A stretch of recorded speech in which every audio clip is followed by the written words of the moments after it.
El Partido Popular y el Gobierno discrepan ahora sobre el alcance del acuerdo sobre el Poder Judicial que debería permitir la renovación del CGPJ tras 5 años de inactividad. Apenas han pasado poco más de 48 horas y ya han surgido las diferencias. El presidente del Partido Popular, Alberto Núñez Feijóo, ha explicado que ha llegado a un acuerdo con Sánchez para profundizar en la independencia del Poder Judicial y blindar cualquier asalto al Tribunal Supremo. Hay gente de buena fe que cree que con el señor Sánchez no se puede pactar nada, pero es que yo no he pactado con el señor Sánchez. Yo he pactado profundizar la independencia del Poder Judicial en mi país. Yo he pactado blindar de cualquier asalto el Tribunal Supremo. Y yo he pactado un asunto de Estado para proteger al Estado. Y yo espero y deseo que lo entendemos todos así. No tiene sentido que parte de la oposición, su objetivo fundamental sea hacer oposición a la oposición. El objetivo de la oposición es cambiar al gobierno, no menoscabar o deteriorar los partidos de la oposición, ¿no? En cambio, el diputado socialista Pachi López ha afirmado que cada vez que una institución del país no da la razón a lo que dice el Partido Popular, la deslegitiman, llegando a denominar al Partido Popular como un partido antisistema. El Partido Popular, cada vez que una institución de este país no le da la razón, no dice lo que ellos quieren que diga, no solo juegan a criticar la decisión de esa institución, sino que juegan a deslegitimarla. Han deslegitimado al fiscal general, al Tribunal Constitucional, al propio gobierno que no consideran legítimo. Esto es típico de un partido antisistema. Esto es una falta de institucionalidad brutal. Claro, no se rían, que es verdad. Es que es verdad. Yo puedo criticar una sentencia de un tribunal, pero lo que no puedo es ir en contra y deslegitimar al tribunal.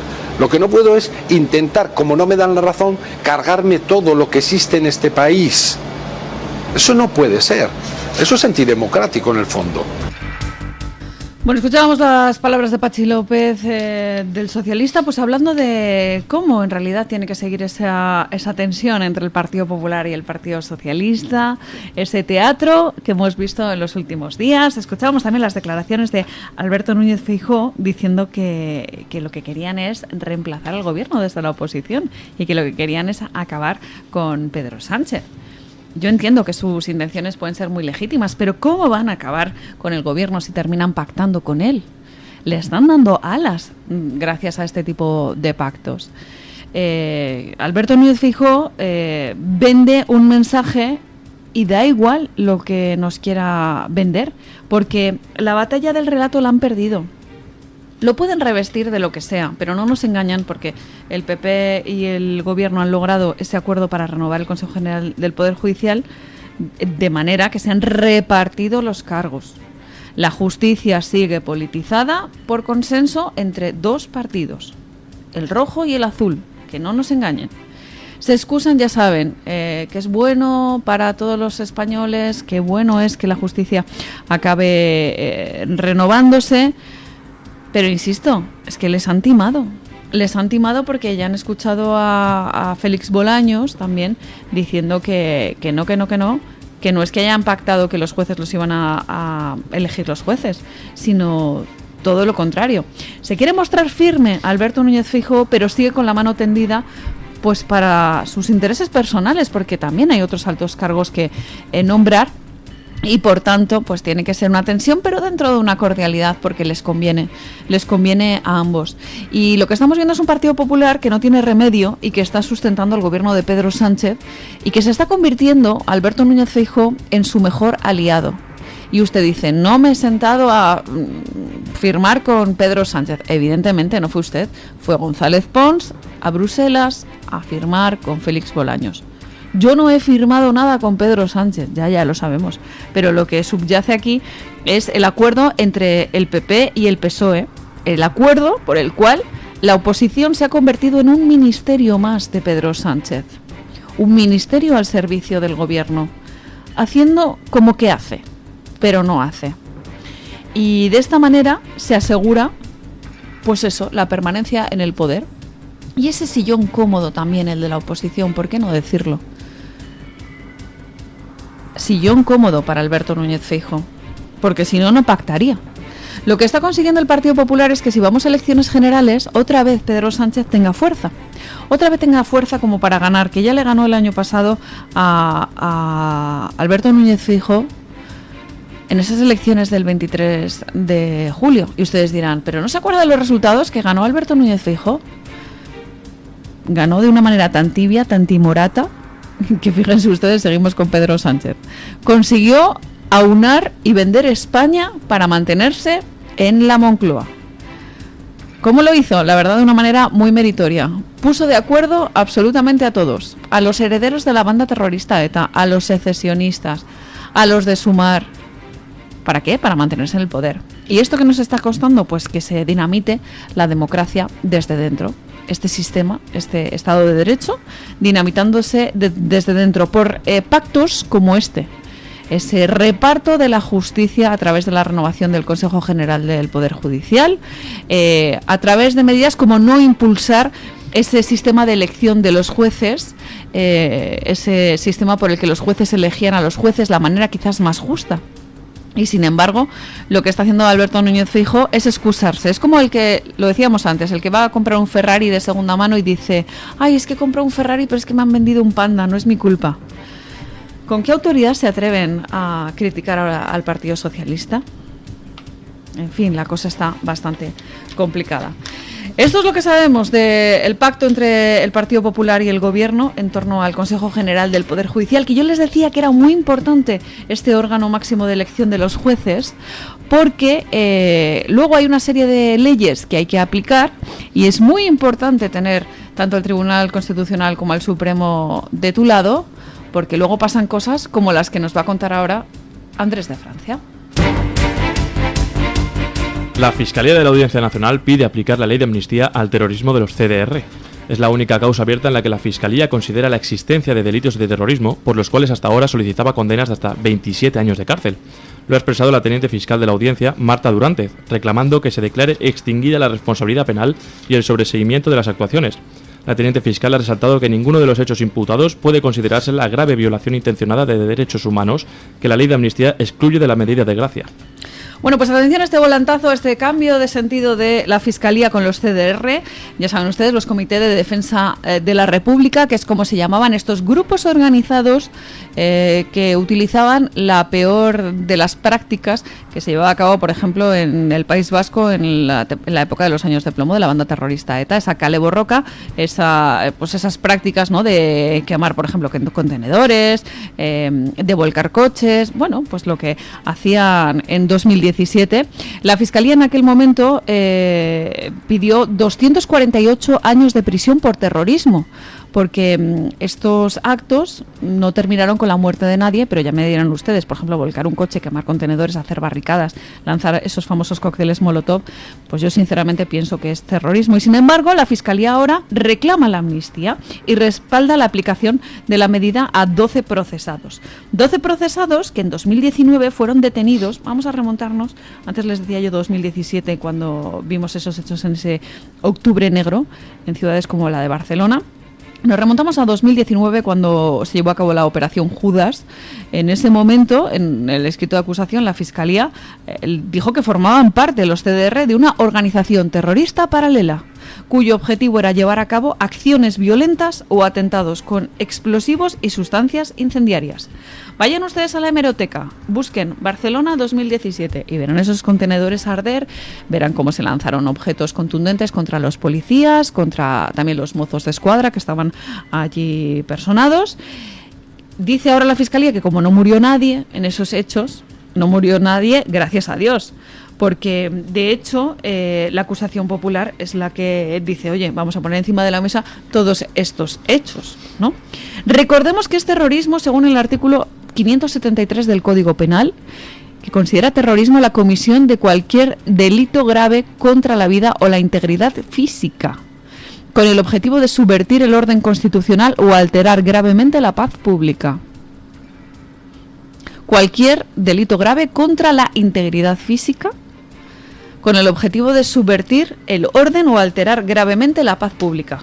Insisto, vayan a ver las imágenes, vayan a ver esos contenedores ardiendo, vayan a ver los objetos contundentes que se lanzaban contra la policía, vayan a ver cómo sitiaron, por ejemplo, la comisaría de la Vía Layetana en Barcelona.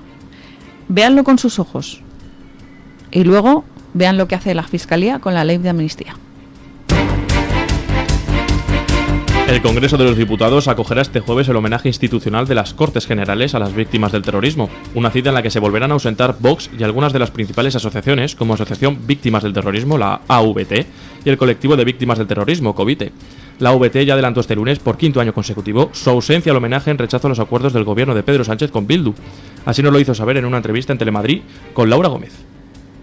No podemos acudir a que nos aplaudan un día mientras nos están poniendo piedras en el zapato todo el año.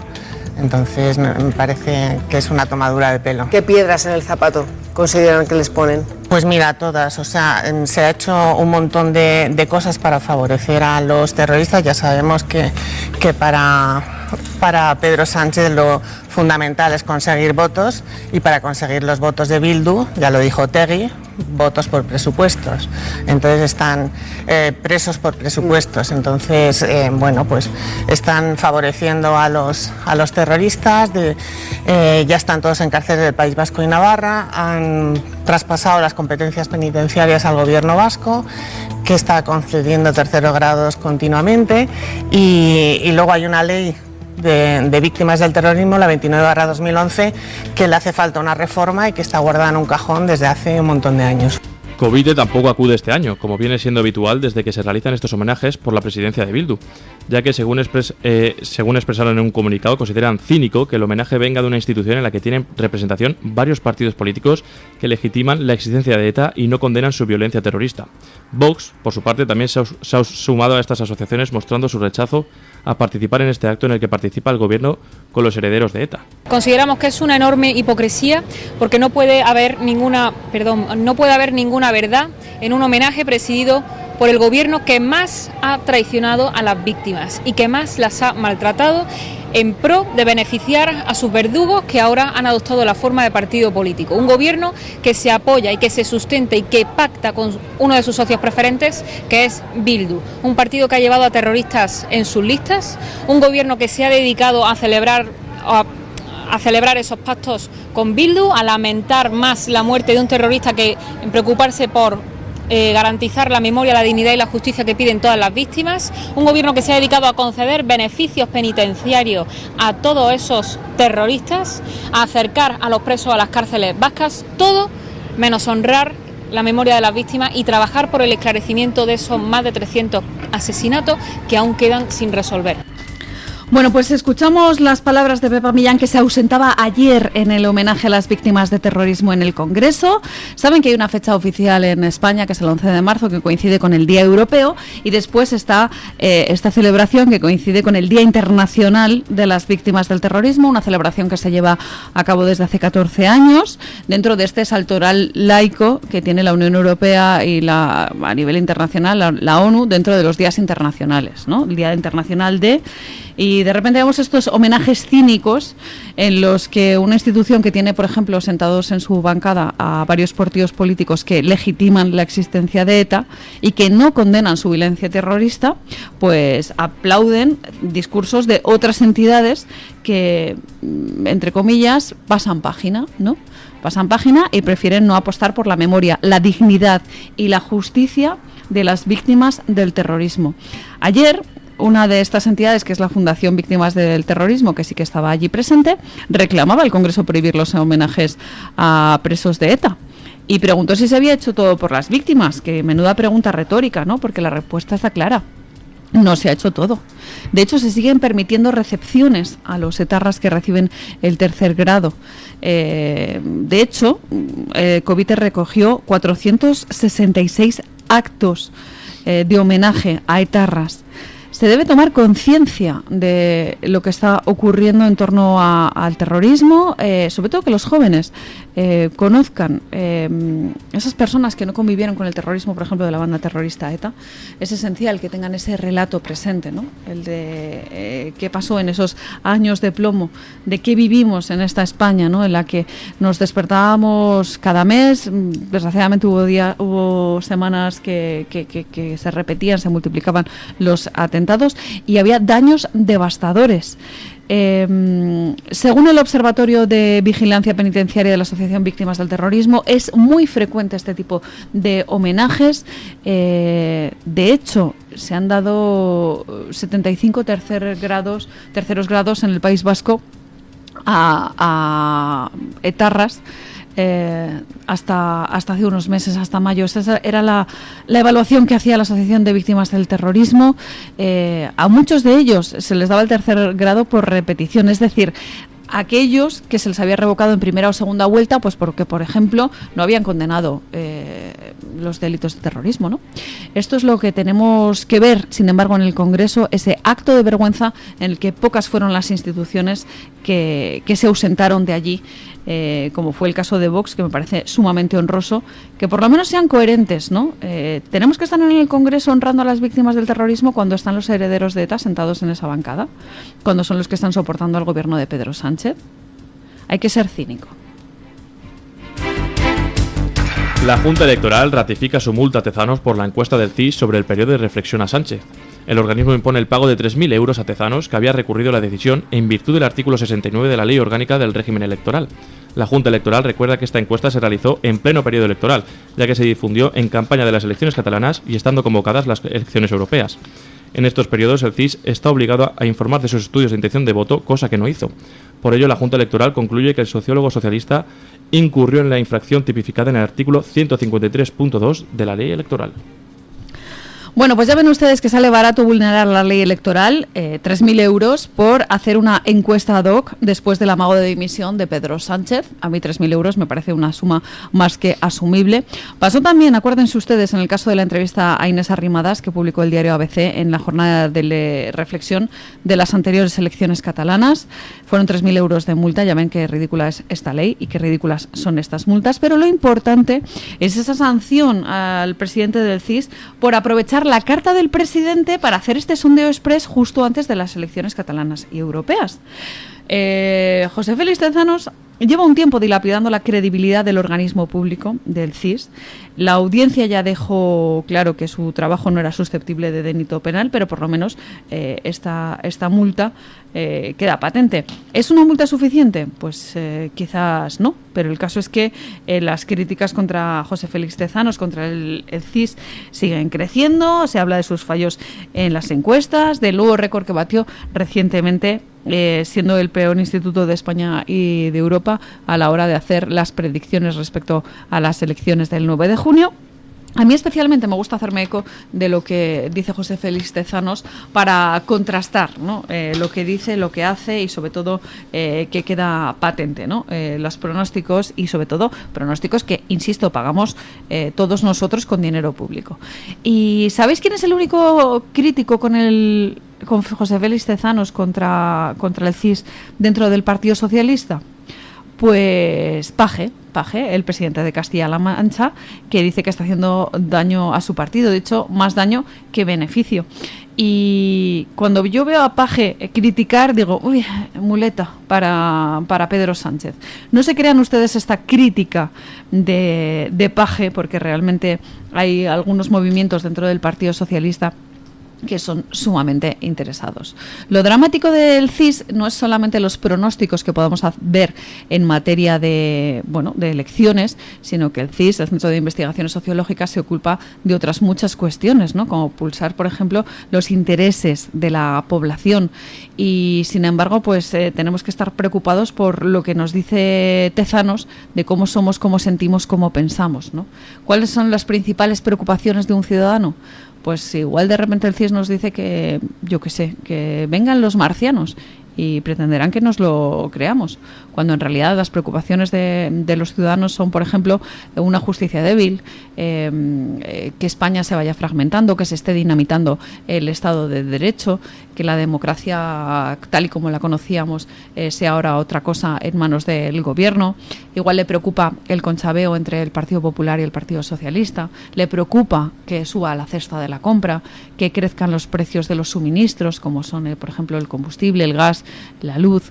Le preocupan, por ejemplo, las políticas medioambientales, que lo que les restan es bienestar a todos los ciudadanos en detrimento de su calidad de vida, en favor del planeta, la mal llamada sostenibilidad. Todas estas preocupaciones tendríamos que ver si la refleja correctamente José Félix Tezanos, pero me da la sensación de que no, teniendo en cuenta que precisamente pues los intereses de José Félix Tezanos son los del el gobierno, es decir, los del PSOE y de Pedro Sánchez, que viene a ser únicamente que se mantenga en la Moncloa.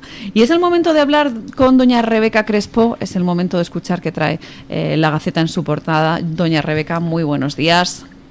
¿Qué tal? Muy buenos días, doña Carmen. Buenos días también y feliz viernes para todos los oyentes de Mañanas en Libertad.